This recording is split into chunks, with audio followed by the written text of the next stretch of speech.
निसंतान दंपतियों के लिए एक बड़ी खबर खुशखबरी के रूप में सामने आ रही है। IVF test tube baby centre के माध्यम से अब निसंतान दंपति के घर आंगन में भी बच्चों की गूंजेगी किलकारी। उन्हें भी अब समाज में सम्मान की नज़रों से देखा जाएगा। उनकी गोद भी हरी होगी और उन्हें भी माता पिता बनकर सम्मान के साथ समाज में खड़े होने का लाभ मिलेगा।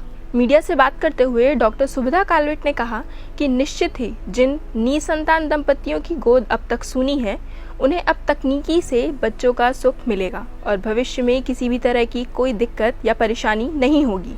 बता दें, बिलासपुर के सरकंडा स्थित नर्सिंग होम की संचालिका डॉक्टर सुविधा कालवेट का कहना है कि कालवेट नर्सिंग होम बिलासपुर का पहला नर्सिंग होम है जहां पर टेस्ट ट्यूब बेबी सेंटर से निसंतान दंपतियों को बच्चों का लाभ मिलेगा और हमारे संस्था में पिछले 6 साल से IVF test tube baby centre सेवा दी जा रही है।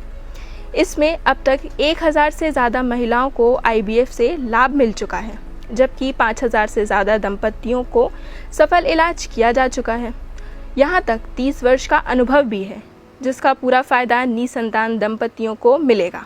ग्रैंड न्यूज़ गुंबर चैनल से बात करते हुए डॉक्टर सुविधा कालवेट ने कहा कि कई मरीज डॉक्टरों के पास पैसे की वजह से नहीं आते और कई लोग सामाजिक डर से नहीं आते। इसके लिए जनता को जागरूक करना पड़ रहा है। जनता को जागरूक करने के लिए ज्ञापन देना पड़ता है, जिससे जागरूकता आए और इसका लाभ वे लोग ज़रूर उठा पाए जो बच्चों से वंचित हैं। देखिए, इनफर्टिलिटी या इनफर्टाइल कपल यदि कोई शादी के बाद 1 साल साथ में है और बच्चे के लिए प्लानिंग कर रहा है और फिर भी कंसीव नहीं हो पा रहा है, तो इसे हम इनफर्टिलिटी कहेंगे। और मुझे जहाँ तक लगता है कि इनफर्टिलिटी में जो कपल्स होते हैं उसको हमको एक यूनिट के तरह से ट्रीट देना चाहिए। उनको आते साथ ही ऐसा नहीं कि बहुत सारी हमको इन्वेस्टिगेशन की लिस्ट पकड़ा देना है, बल्कि फर्स्ट कंसल्टेशन जब इनफर्टिलिटी कपल का होता है उस समय सिर्फ उनकी एक हिस्ट्री बहुत इम्पॉर्टेंट होती है। एक डिटेल हिस्ट्री हम लेते हैं पेशेंट की, जिसमें कई बार ऐसा लगता है कि बिना किसी इन्वेस्टिगेशन के भी ये कपल कंसीव हो सकता है। कई बार मुझे लगा कि मैं बहुत डिटेल हिस्ट्री लेती हूँ, तब मुझे पता चलता है कि उनकी जॉब ऐसी है कि दोनों अलग अलग रह रहे हैं। मुश्किल से 2 या 3 महीने में या हर 1.5 महीने में 1 आध सप्ताह के लिए मिलते हैं। तो पहला तो ये हो गया कि ये इनको सिंपल यदि हम सजेशन कुछ दें उसमें ये कंसीव हो सकते हैं। दूसरा, साथ रहने की प्रक्रिया में इनको प्रॉब्लम हो सकते हैं।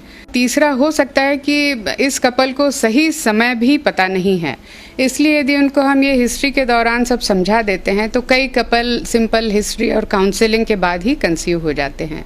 कई बार ऐसा होता है कि सभी रिपोर्ट्स हमारे नॉर्मल आ रहे हैं, इसके बाद भी पेशेंट कंसीव नहीं हो पा रहा है, तो इसे हम अनएक्सप्लेन्ड इनफर्टिलिटी कहेंगे।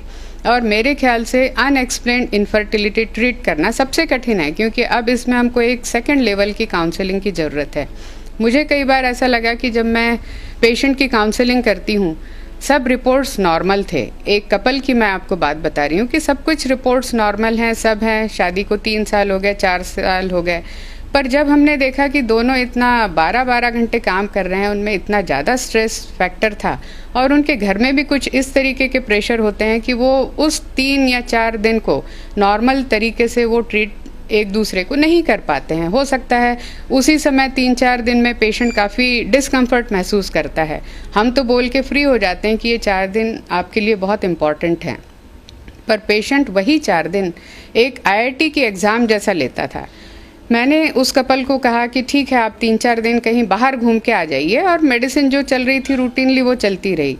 15 दिन 20 दिन के बाद मेरे पास वो कपल आया और उन्होंने कहा कि मैडम इस बार तो मिरेकल हो गया, मेडिसिन हमने बस जो आपने लिखी थी वही हम ले रहे थे और हम कंसीव हो गए। तो कहने का तात्पर्य ये है कि इनफर्टिलिटी में ऐसा नहीं कि आप बस एक सीरीज़ ऑफ इन्वेस्टिगेशन करा रहे हैं, बहुत सिंपल चीज़ों से भी हम कुछ पॉइंट पकड़ सकते हैं।